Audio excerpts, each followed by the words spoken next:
Depuis la nuit des temps, les hommes ont toujours adoré résoudre des énigmes. Mais même à ce jeu, ce n'est pas tout le monde qui y excelle. Certains humains ont clairement plus de facilité que d'autres.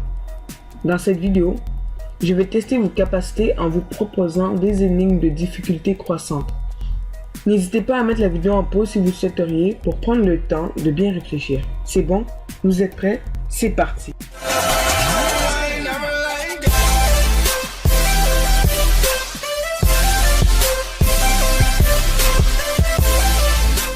Commençons avec la première énigme.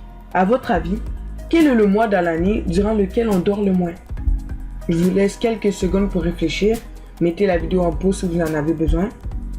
Vous ne savez toujours pas? Eh bien c'est facile, c'est le mois de février parce que celui-ci a moins de jours que les autres. Trop facile? Alors continuons. Un homme accompagné de son père a un accident de voiture. Son père meurt sur le coup de l'accident et l'individu blessé est amené à l'hôpital. Une fois arrivé, il est conduit dans une chambre pour être opéré en urgence. Mais là, le médecin en charge de l'opération s'exclame « Je ne peux pas l'opérer car c'est mon fils. Comment est-ce possible ?» Eh oui, le médecin est une femme mais aussi la mère du garçon. Combien d'espèces d'animaux Moïse a-t-il apporté sur son arche? Quel que soit le nombre que vous avez pu donner, vous vous êtes trompé. Eh oui, ce n'était pas Moïse qui avait une arche, c'était Noé. La maman de Clara a 4 filles, Lala, Lélé, Lily, et que vous ayez répondu Lolo ou Lulu, vous avez complètement tort. Parce que le nom qui manquait, c'était Clara. Un automobiliste roule tout phare éteint sur une route déserte. Tous les lampadaires le long de la route sont éteints et il n'y a pas de lumière de la lune. Tout à coup, un chien noir traverse la route juste devant la voiture qui freine à temps et les laisse ainsi passer. Comment l'automobiliste a-t-il su qu'un animal traversait la route à ce moment? Simplement parce que l'action se déroule en journée. L'emploi de mots comme phare, lune et lampadaire influence votre cerveau et vous fait penser en dessin que l'action se déroule en pleine nuit alors que cela est dit à aucun moment. Ce n'était pas une très bonne idée d'accepter ce stage dans un laboratoire de montagne isolé et c'était encore moins une bonne idée d'appuyer sur ce bouton avec une tête de mort pour voir ce qu'il allait se passer. Mais maintenant, c'est trop tard. Il y a une horde de zombies qui vous courent après et vous devez vous échapper vite, sinon vous mourrez à coup sûr. Le seul moyen de vous en sortir est de vous rendre de l'autre côté du pont puis de couper la corde qui fait tenir le pont.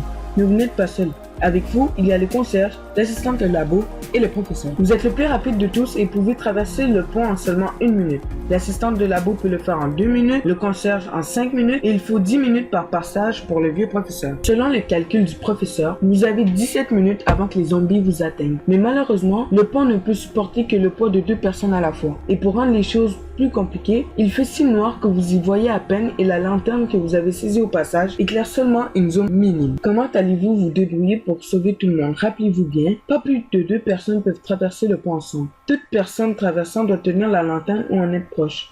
Et plus important, tout le monde doit traverser avant l'arrivée des zombies et enfin il n'y a aucune astuce ici. Vous ne pouvez pas traverser grâce à une liane, utilisez le pont comme un radeau ou sympathisez avec les zombies. Maintenant mettez la vidéo en pause et essayez de trouver par vous-même. Voici la solution. La clé est de faire traverser ensemble les 2 personnes les plus lentes du groupe parce qu'il vous faut effectuer des allers-retours avec la lanterne. Les plus rapides doivent être disponibles. Donc vous partez avec l'assistante et traversez en courant avec la lanterne, bien que vous deviez ralentir un peu pour rester toujours à la même hauteur que l'assistant.